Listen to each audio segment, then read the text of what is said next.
নমস্কার, পিয়ালির সংসারে আপনাদের প্রত্যেককে স্বাগত। আজকে আমি আরেকটি ভিডিও নিয়ে চলে এসেছি হাঁসের ডিমের সঙ্গে ফুলকপি আর সোয়াবিনের মেলবন্ধন। সঙ্গে তো সর্বঘাটের কাঁঠালি কলার মতো আলু তো আছেই। প্রথমে কড়াই বসিয়ে তাতে 3 চামচ সর্ষের তেল দিয়ে আগে থেকে কেটে আর ধুয়ে রাখা ফুলকপিটা দিয়ে দিলাম। ফুলকপিটা তেলে দেওয়ার পর এত তেল ছেটকাচ্ছিল, তাই ঢাকা দিয়ে দিলাম। কিছুক্ষণ রেখে দিলাম, তারপর ঢাকা খুলে নুন হলুদ দিয়ে ভালো করে লাল করে ভেজে নামিয়ে নিলাম। ফুলকপিটা আমি গরম জলে নুন দিয়ে কিছুক্ষণ ভিজিয়ে রেখেছিলাম যাতে গ্যাস অম্বল না হয়। আর যেহেতু ফুলকপিটা কম ছিল, তাই আমি একটু সোয়াবিন দিয়ে দিয়েছি। এরপর হাঁসের ডিম সেদ্ধ করে খোসা ছাড়িয়ে ওর মধ্যে নুন হলুদ আর লঙ্কার গুঁড়ো মাখিয়ে হালকা করে ভেজে তুলে রাখলাম।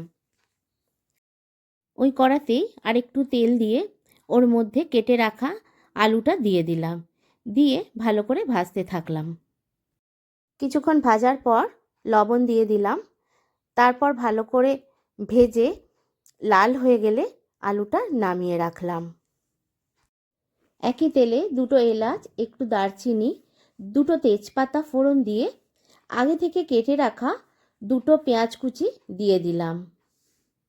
আমার এই রেসিপিগুলো আপনাদের কেমন লাগছে আপনারা অবশ্যই কমেন্টসের মাধ্যমে জানাবেন। আর আমার এই ছোট্ট চ্যানেলটিকে সাবস্ক্রাইব করার অনুরোধ রাখলাম। এরপর পেঁয়াজটা ভালো করে ভাজা হয়ে গেলে একে একে মশলাগুলো দিতে থাকলাম। 1 চামচ জিরে গুঁড়ো, 1 চামচ হলুদ গুঁড়ো, 1 চামচ লঙ্কার গুঁড়ো, আদা বাটা 1 চামচ, রসুন বাটা 1 চামচ, এই সব দিয়ে কিছুক্ষণ ভাজতে থাকলাম। এরপর আমি একটি মাঝারি সাইজের টমেটোকে পেস্ট করে রেখেছিলাম, সেই টমেটো পেস্টটা দিয়ে দিলাম।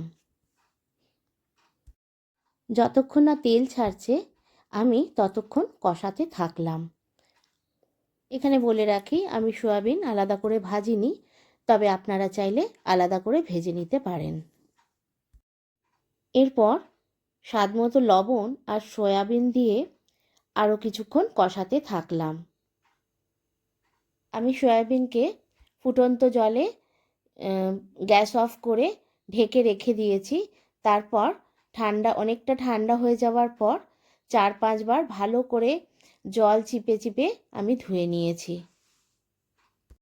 ভালো করে সয়াবিন কষানো হয়ে গেলে এরপর ফুলকপি, আলু, ডিম দিয়ে নাড়াচাড়া করে পরিমাণ মতো গরম জল দিয়ে ঢেকে দিলাম। জলটা কিন্তু আপনারা নিজেদের মতো করে দেবেন। যদি মনে করেন যে একটু কষা করবেন তাহলে অল্প জল দেবেন। আমি একটু ঝোল রাখবো বলে একটু জলটা বেশি দিয়েছি। 4-5 মিনিট পর ঢাকা খুলে একটু নাড়াচাড়া করে নিলাম। সব সেদ্ধ হয়ে গেছে সুন্দরভাবে। এরপর বাড়ির তৈরি গরম মশলা দিয়ে নামিয়ে নিলাম। তৈরি হয়ে গেল হাঁসের ডিমের কারি ফুলকপি সোয়াবিন দিয়ে। আজকের মতো ভিডিওটা এখানেই শেষ করছি। আবার দেখা হবে আমার নেক্সট ভিডিওতে। আপনারা সবাই ভালো থাকবেন। নমস্কার।